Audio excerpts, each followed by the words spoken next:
time of the Holocaust, many people were in a similar situation like we are today. Anyone that studies the Holocaust a little bit will see that it's almost identical. With the exception of iPhones and iPods, everything else was the same. Intermarriage before the Holocaust in certain parts of the world, especially Germany, was over 80%. Intermarriage in America, which is the modern day Germany, is over 80%. That means that 8 out of every 10 Jews in America, we have 6 million Jews in America, give or take, 8 out of every 10 are marrying non-Jews. HaShem Yirachim. Now that means if things continue, they continue marrying Goyim. We are one generation away from simply not having Jews. HaShem Yishmo. When someone asks you, where was God during the Holocaust? The honest Torah answer is, He did it. That's the answer. How do we know He did it? He said He's going to do it. He said in Parashat Kitisa. He said in Parashat Kitavo. He said in Parashat Azinu. He said in Parashat Bechukotai. If we don't do certain things, He'll punish us. But specifically, things like intermarriage, Chilul Shabbat, things of that nature, He says the punishment very, very heavy. To such an extent that He gives you details of what happens if we don't take Him seriously. He says, treat me with casualness. You don't care about what I say,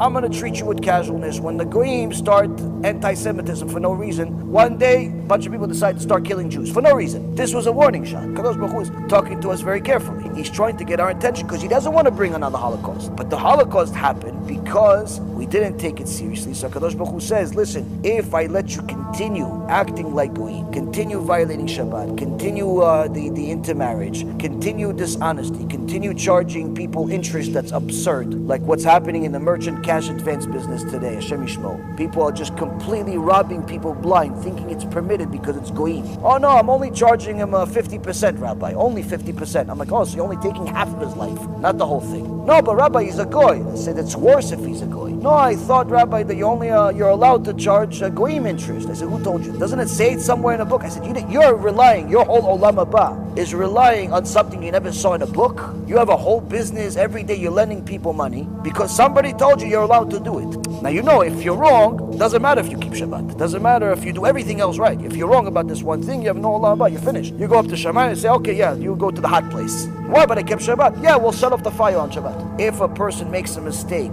because he didn't study, HaKadosh Baruch Hu doesn't count it as a mistake. Counts it as if he did it on purpose. You can't go up to Shamayim and say, Hashem's gave you 70, 80, 90 years, and say, I didn't know. Because for your business, you studied for 20 years. For your law degree, you studied for 20 years. So how come you didn't learn how to be a Jew? In a Torah, Rabotai, anytime you have a shiur Torah, the rabbi is supposed to provide you sources, what book it's from, where is it from. Why?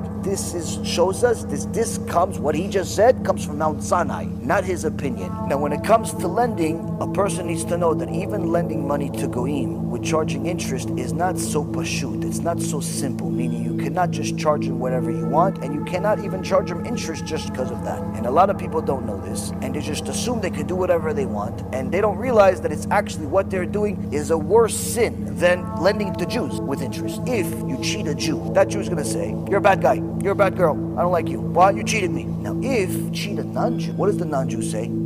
All Jews are bad. It's not just you anymore. Everybody's bad. And that's called Chilul Hashem. Desecrated Hashem's name. So when we do something bad to Goyim, it's much, much worse than doing something bad to Jews. That doesn't mean we should do something bad to Jews. But the point being here is that we have an entire industry that's been built over the last 15, 20 years called merchant cash advance that's predominantly led by Jewish people. Many of them pretend to be religious. They are doing the same thing that we did in almost every generation that had a disaster. If anyone ever read Mein Kampf from Hitler, Hitler tells the world why he hates Jews. He says the Jews created communism. The Jews of that time were communists. They hated religion, they hated Torah, they hated God. So they created something called communism. Hitler thought of himself as a God belief, thought of himself as someone religious, even though he murdered millions of people. He justified it based on his demented ideology. That's what Christianity has been doing for 2,000 years. But the point is, one of the reasons why he hated Jews was because they were anti-God. But another reason that he sold to the people,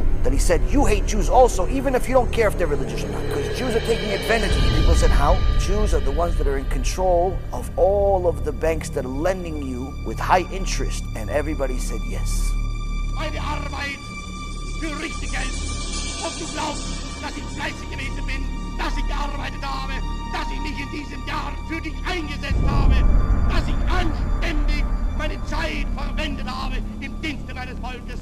Gib du jetzt deine Stimme ab. Wenn ja, dann Tritt für mich ein, so wie ich für dich eingetreten bin. Why? Because it was true.